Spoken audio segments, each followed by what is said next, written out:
My name is Will Davies. I'm an adventure cyclist and traveler. I've spent the past 7 years living on the island of Cebu in the central Philippines. When you arrive here, one of the first things you notice is the impact of the Spanish colonization in the 1600s. You can hear it in the language, taste it in the food, and see it in the architecture. The Spanish brought their culture and religion, and as a result, 90% of Filipinos are Roman Catholic. Only last year, during the 7.8 magnitude earthquake, a group of Cebuanos came to Santa Nina Church to pray. Unfortunately, they were crushed to death when the west section of the church collapsed. As sad as this is, I think it's a real testament to their faith. Now, I've just heard the story of a man who's become a legend. He's become a legend because he allows himself to be crucified every Good Friday during the Holy Week celebration. Now, I don't know where he is, but I intend to find out and find out why.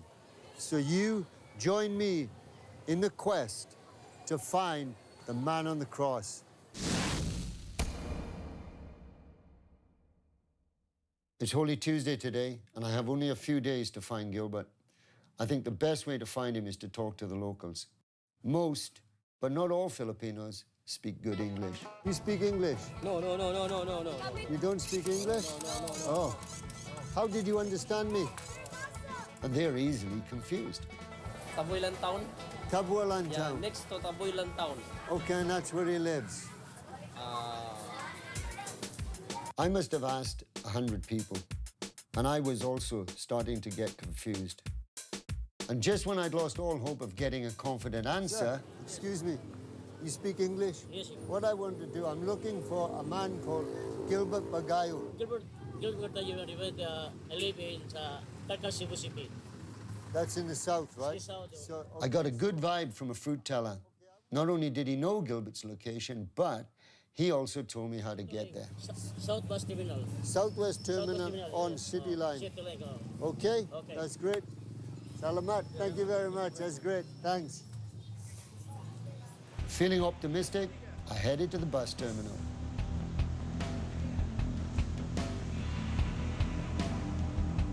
While sat on the bus, I couldn't help but wonder what this man would look like and why he would subject himself to such a painful ordeal.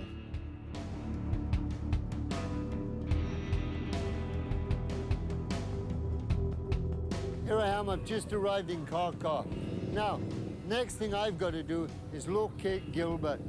My plan, ask any tricycle driver because this legend is going to be known by everybody. I proceeded to the tricycle pickup point, and just as I suspected, the driver knew who Gilbert was and agreed to take me to him.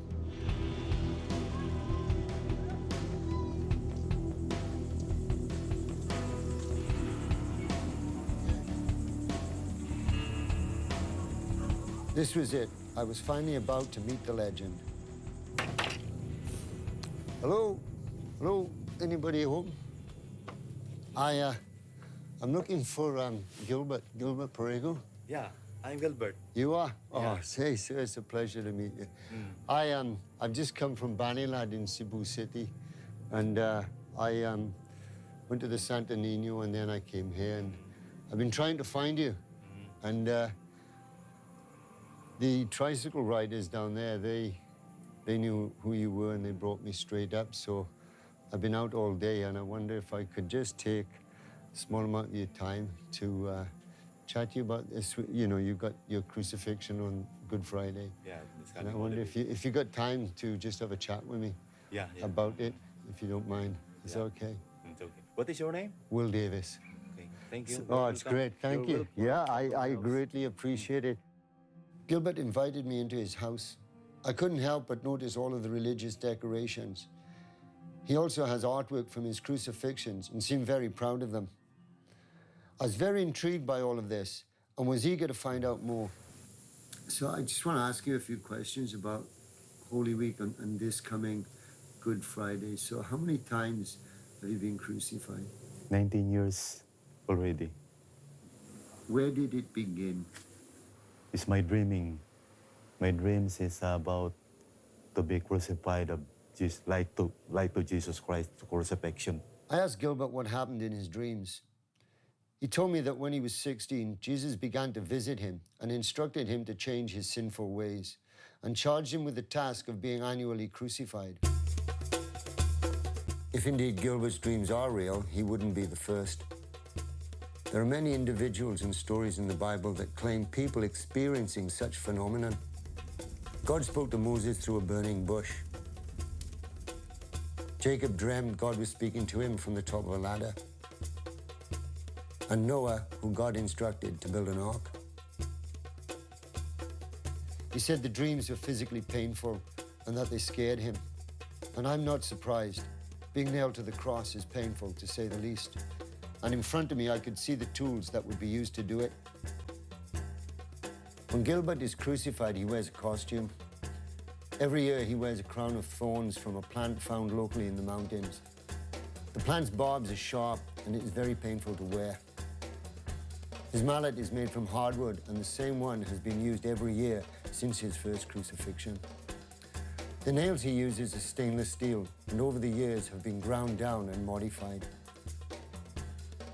Finally, he has a knife fashioned to look like a spear of destiny. This is used to slice his chest and has left him with multiple scars.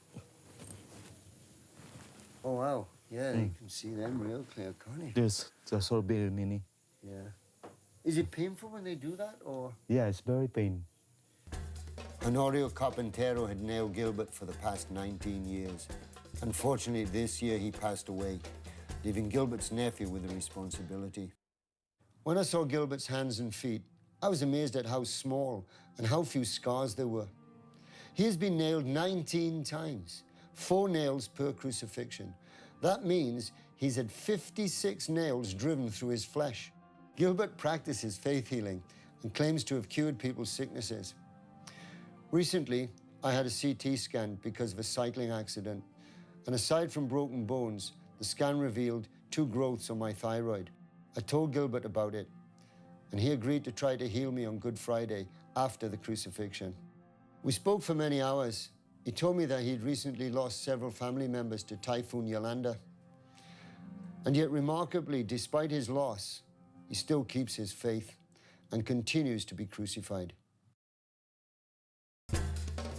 The next day, I caught the bus to Tuburan.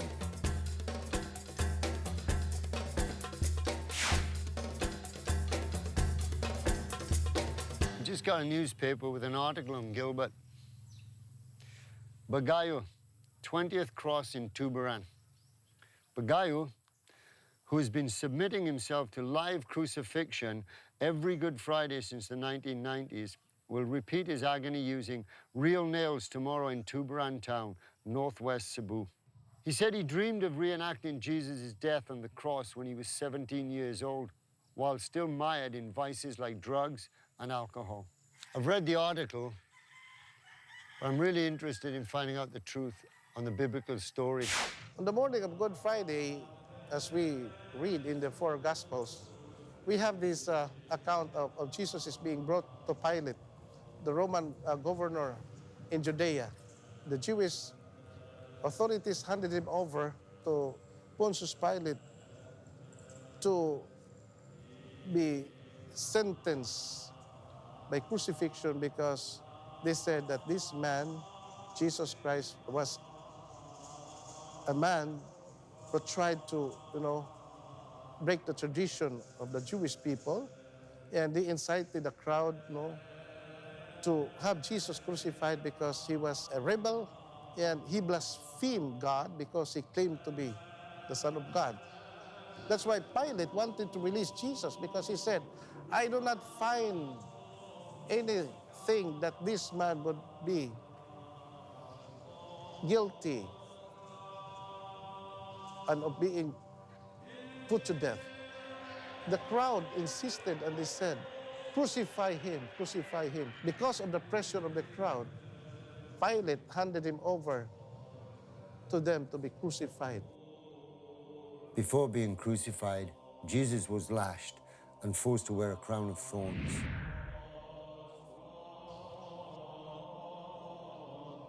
When Jesus was presented to the crowd, by Pilate, he was really sweating, not just sweat, but really sweating with blood. The whole body of Jesus Christ was filled with wounds and blood.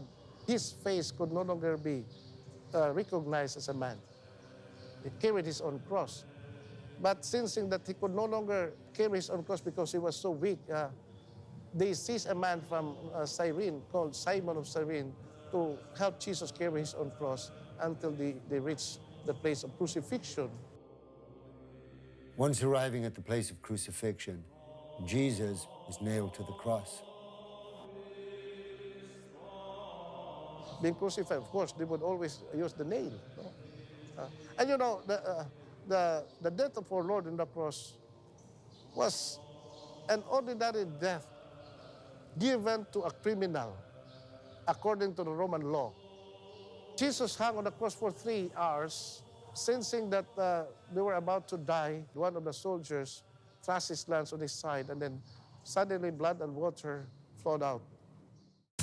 I was eager to find out the health risks associated with Gilbert's crucifixion, so I headed to Tuberan Hospital to get a professional opinion. Just arrived here at Tuberan District Hospital, where I'm going to talk to Dr. Steve Lingarai about the dangers that Gilbert faces while being nailed onto the cross. And with this, we can then establish a better understanding on the processes going on when he's being nailed. So Dr. Lingarai, can you explain to me, please, exactly the dangers that he's facing when he's getting his hand nailed? If this hand is to be nailed to the cross, there are areas that has to be avoided, because if it hits this area, there will be massive bleeding. Right. First and foremost is the radial artery here, and the second is the ulnar artery here, and maybe in the wrist you could hit vital structures, the median nerve. Right. On the other hand, if you nail it and you want it to be more less dangerous, right, you put the nail in between these two fingers, the third and the fourth finger, in the middle, in between the bones. You just try to feel that the nail will be on the bone. Okay. And hopefully you will not hit vital structures. What are the chances of infection, maybe damaging the tendon, or even because the man who's doing the nailing now, this is his first time. Okay. You know, so he's going to be obviously a factor in it because he's nervous, I'm sure. Yes, if the person that's doing it is doing it the first time, you know, he'll be nervous and maybe he can miss the target. So perhaps he will hit the blood vessels on the sides of these two fingers, okay, and there will be bleeding. There's also a palmar arc, an arc of artery here that can also bleed that much. Okay. And if he hits the bone, there will be fracture of the bone. And there will be also injury to the tendons on top of these bones. Even if it can heal, right, it will cause permanent damage afterwards due to contractions. And would that mean that the hand could freeze? The hand could flex permanently. And then are there any other factors that could happen? If the nail is not sterilized, the most common is bacterial infection because a lot of bacteria is everywhere. The more serious ones are the tetanus bacteria, which can cause death. So he's been doing this now for 19 years. This is his 20th year. It is amazing that he's not had any injuries.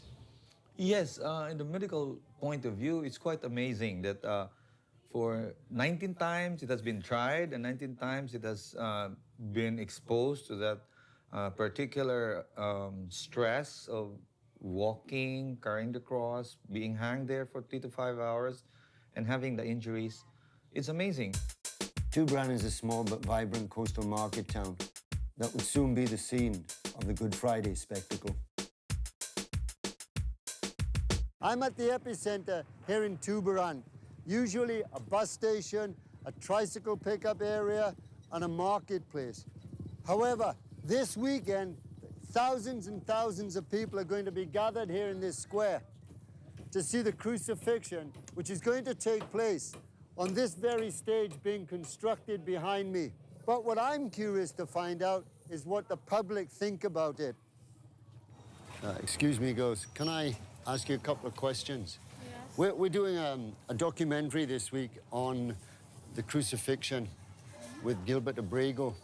And what I'd like to find out is what people on the street actually think. So when you see his crucifixion, how does it affect you?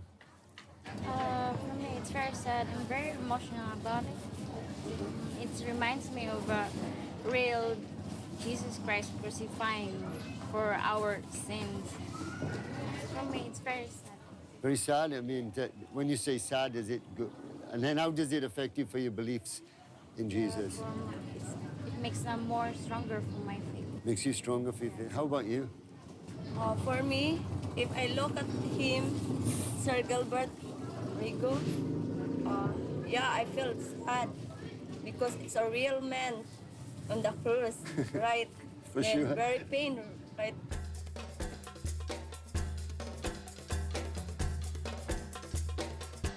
Madam Andy, thank you for seeing me at Yeah, very thank you. short notice. I Welcome apologize. to our town also. Thank you very much. All I would like to do is ask you a few questions about this upcoming weekend, the crucifixion of Gilbert Abrego. I met Gilbert last 2012. I told him if we can do it in Tuburan. He told me that yes, we can do it in Tuburan. That is why last year he's here, and so it is our second year. So hopefully we can draw a lot of persons, people coming here to watch that activity in this coming Good Friday. When all these people come, I mean, how has it affected the populace of the town right now? You know, for me, it's a wake-up call to all the Christians and all the Catholics, because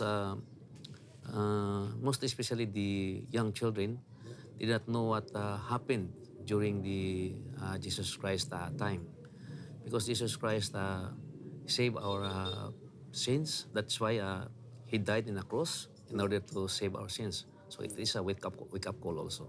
Now, this is the second year you've had it here. Yeah.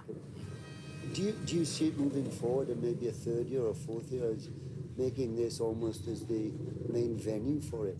Yeah, hopefully we will Is that do it. part of the long-term picture? Yeah, yes. Hopefully we can do it through the help also of our good friend Gilbert.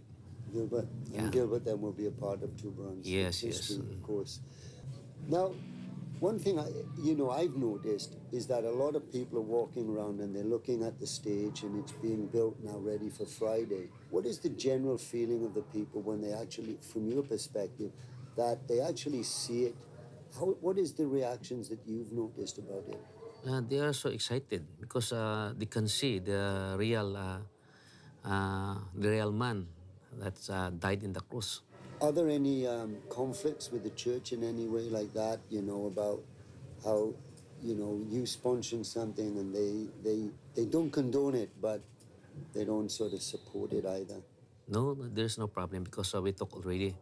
And then we arranged already the activity. Yeah. Then I talked to the parish priest also regarding that matter. Oh, good. So I think it is a good idea and good activity. With Gilbert, and when you're there and you see it, how do you personally feel when you watch an actual human being being nailed to a cross? You know, because it is my second time can watch that that live person who will die in that cross. You know, it helped me a lot also in my belief as a Christian, as a Catholic. Yeah, And it strengthens that belief. yeah, it's strengthened.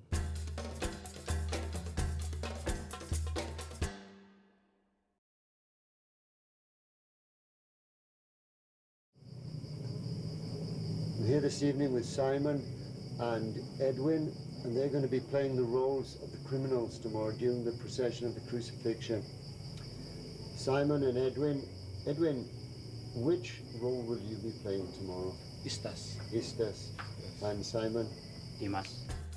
Simon and Edwin will be playing the roles of Istas and Demas. They were the two criminals that were crucified along with Jesus in the biblical crucifixion. Tomorrow when you get to the platform, How do you think you will feel then? Very nervous. Very nervous. Yep. Yeah. Edwin? Well, for me, there's a lot of nervous because there's a lot of people around there. Simon and Edwin were both nervous, and I'm not surprised. Being stripped of your clothes and tied to a cross in front of thousands is quite off-putting. There are also health risks, as being exposed to the tropical sun for lengthy periods can cause severe heat exhaustion and even sunstroke. So far, I'd met a lot of people, and now it was time to meet the last character in the story. And here this evening, we're Redante Cotamora, and he tomorrow will be doing the nailing on the cross of Gilbert Abrigueo, and this is going to be his first time. So, Redante, you've supported him now for many years on the previous crucifixions. This is your first time nailing tomorrow. How are you feeling right now about it?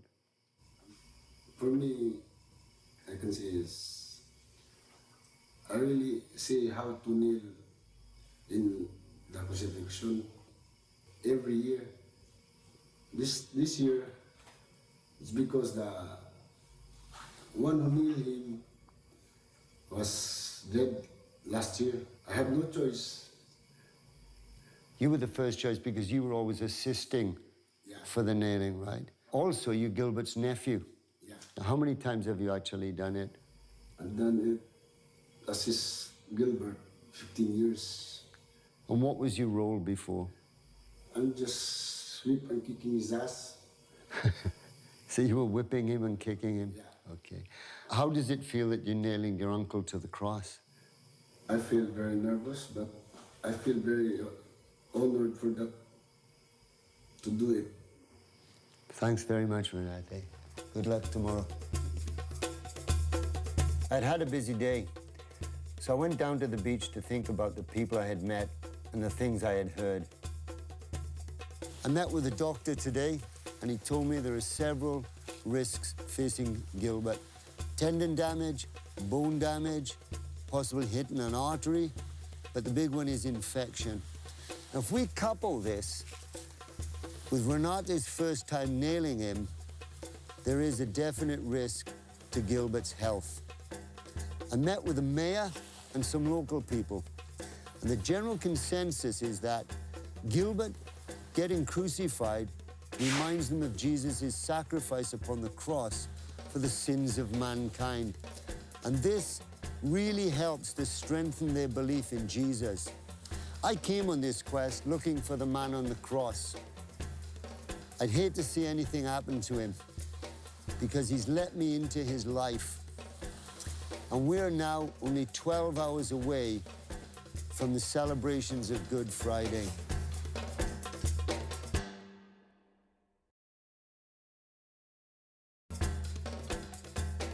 The next morning, I met with Gilbert. He looked different. Then I realized he'd dyed his beard. I asked him if he was nervous.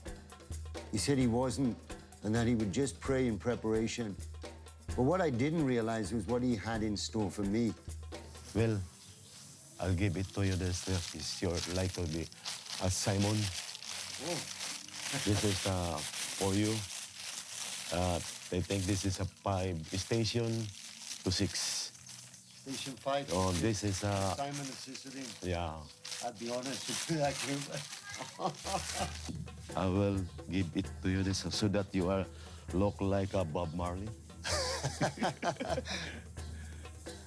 As you can see, Gilbert has dropped a bombshell on me.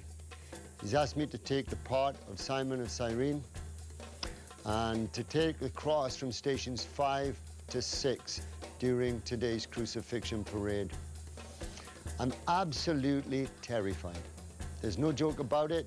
The weather is overcast, thank goodness, but I really, really am honored to do this. This is a big, big honor, because I'm the first Westerner ever to take part in this parade.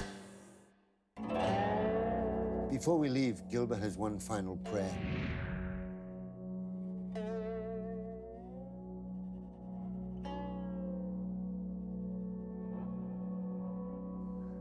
This is it. There is no going back for any of us. When I arrived in the town square, it began to dawn on me what I'd let myself in for. The crowds already started to arrive, and so had my nerves. Well, I'm here, I'm changed. I'm very, very nervous. Gilbert is in the vehicle behind me. He doesn't want to be disturbed. This is his final mental preparation. We start in about 10 minutes. And I'm just really, really, really nervous.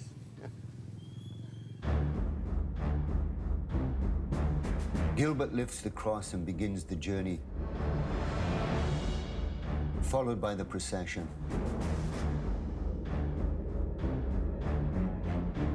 Overwhelmed by the whole thing, I decided to hang back and watch until I was needed. The cross looked heavy, and I could see that Gilbert was struggling with its weight. And if that wasn't enough, Renate was really whipping and kicking him. You wouldn't wish this kind of punishment on your worst enemy.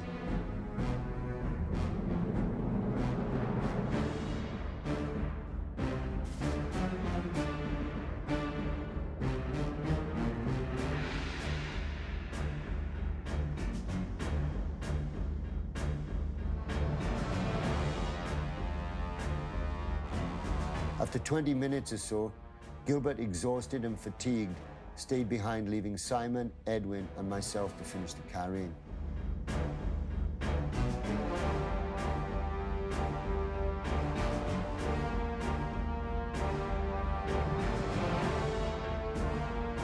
As I carried the cross, I couldn't help but think how hard it must be for Gilbert.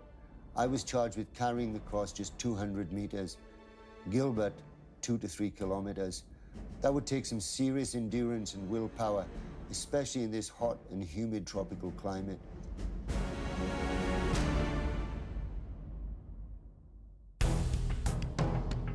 Happy to be dressed in my own clothes, I watched on as Edwin and Simon were tied to their crosses in nothing more than a pair of shorts. It was a hot day, and being exposed to the sun like this is dangerous. An hour had passed when suddenly I heard a lot of commotion, so I went to investigate.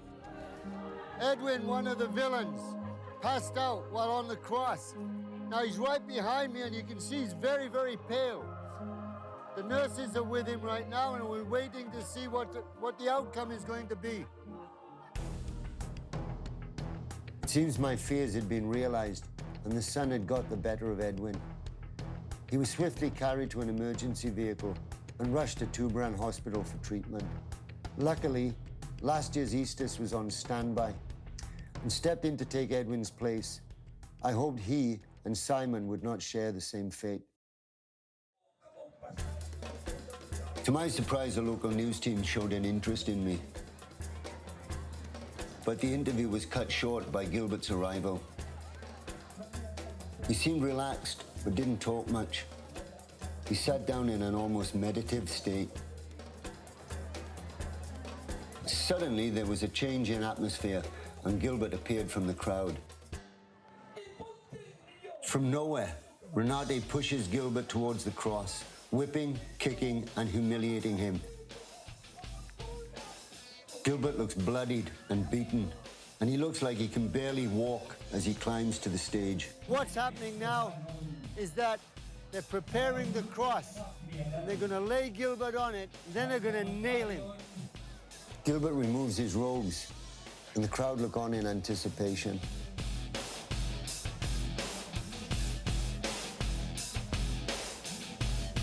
Once on the cross, Gilbert spreads his arms and prays to God for strength.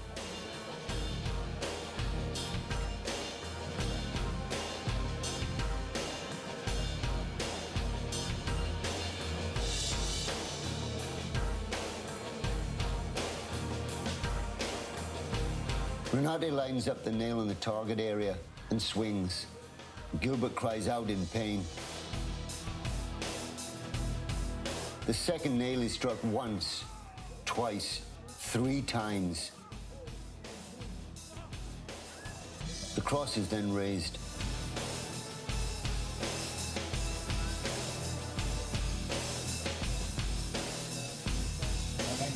the first 2 nails have been inserted, you can just feel the pain. You can actually feel him going.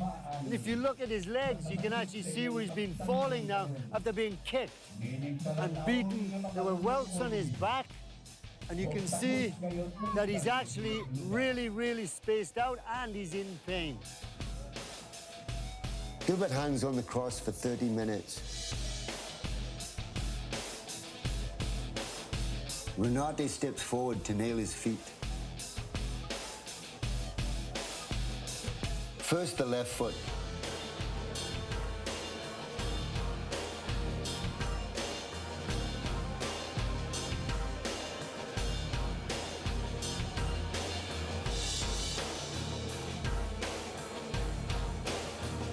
And then the right foot.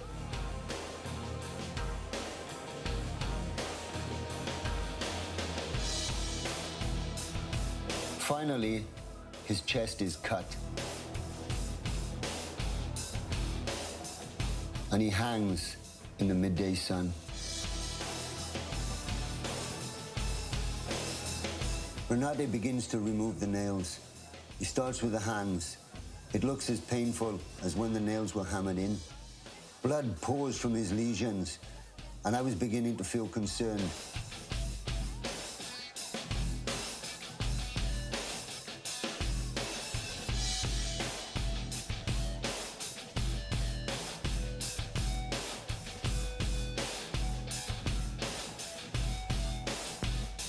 The support team patched up his feet with more bandages, and they carried him off the stage to a vehicle that rushed him to the hospital for a checkup.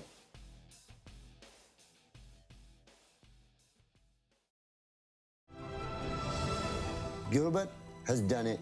He has fulfilled his mission, at least for another year.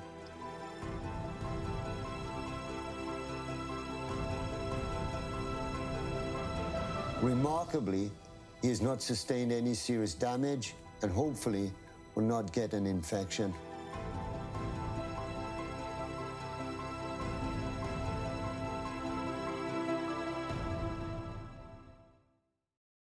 After the crucifixion, I visited the resort where Gilbert was staying, and to my surprise, he was there along with Edwin and Simon. Edwin told me he couldn't remember fainting, just getting onto the cross and then being at the hospital. Gilbert kept to his word and agreed to try and heal me. Placed his hands on my head and quietly prayed. His hands then dropped just below my throat, the location of my thyroid with a suspected tumor. He gently rubbed the area and then placed both hands on my head and blessed me. Alamat, thanks. Thanks. Well, you know what? I'm glad the three of you are okay. Because I was worried that when you went down, I was really worried. I'm so very surprised that. And then when I saw the blood with Gilbert, I was like, oh no, something's gone wrong. But nothing did go wrong. And then Simon just jumps down and he's bopping around like he'd only been up there 10 minutes. Like incredible hope. Just like incredible hope. Yeah. It's great. I'm glad you're all okay anyway. 3 weeks later, I headed back to Karkat to see how Gilbert was recovering.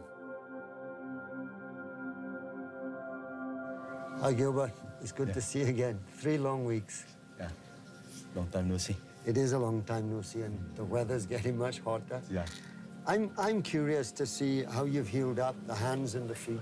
it's already okay. My hands and my hands. Yeah, you can see there's virtually no Yeah. scars. There's a little scars, but I can already move. Full Yeah. mobility. How about the feet? It's okay, my feet can already move. Even the right foot is moved. The mini bloods removed. 4 days, I wear already shoes. You see, we're wearing shoes after 4 days. Yeah. You know, just recently, while I was in the city, I was reading in the newspaper about a chapel that you have, that you're building. I was just wondering if we could sometime today go take a look at it, if it's okay with you. Yeah, it's okay. So, Gilbert, here we are. This is the chapel. So, why did you build the chapel? I built this chapel It's for my souvenir. I already passed away. So that the people can know for my sacrifice, for my 20 sacrifices already. When I asked Gilbert whether he would continue to be crucified, he said he would only stop when God told him to stop. It could be 5 or even 10 years. Only God knows. I found Gilbert. My quest is now just about ended. I saw a live crucifixion, which I questioned at first. But now, having seen it, I really, really do believe the man is completely sincere. And all I can say is that I'm really, really touched. The sincerity, the reality of it, it just was overwhelming at some point. So I came, I found him, I saw the crucifixion, and I believe that the man has got the deepest, profound belief in his faith. And it's been a great quest. And I hope all of you that watch it will believe it too. Thanks. Will Davies, out.